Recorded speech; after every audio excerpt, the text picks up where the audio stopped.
కృపను బట్టి మరి ఇప్పుడే ఆ, సర్వలోకానికి వెళ్ళి సృష్టికి వెళ్ళి సువార్త ప్రకటించమని ప్రభు చెప్తున్నట్టుగా మరి దేవుడి మహాకృప మరి ఇప్పుడే చూడండి ఈ కర్ర చేతిలో ఉన్న కర్ర నెట్టుకుని ఈ కొండ ఎక్కుతూ ఉన్నాను.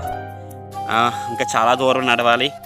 మరి దేవుడి కృప ఏంటంటే ముగ్గురు మనుషుల కొరకు, ముగ్గురికి సువార్త ప్రకటించడానికి, ముగ్గురికి ఆరాధన పెట్టడానికి, మిగతా గ్రామంలో ఉన్న సువార్త ప్రకటించడానికి దేవుడి మహాకృపను బట్టి మరి వెళ్తూ ఉన్నాను.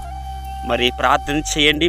మరి ఈ వీడియో చూస్తున్న మీకు కూడా మరి సువార్త ప్రకటించవలసిన భారం నా మీద ఉందని పౌలు గారు చెప్పినట్టుగా మరి మాటలు వింటున్న నీకు కూడా సువార్త ప్రకటించవలసిన భారం ఉంది. ఒక రోజున దేవుడు లెక్క అడిగితే ఆయన న్యాయపీఠం ఎదుట.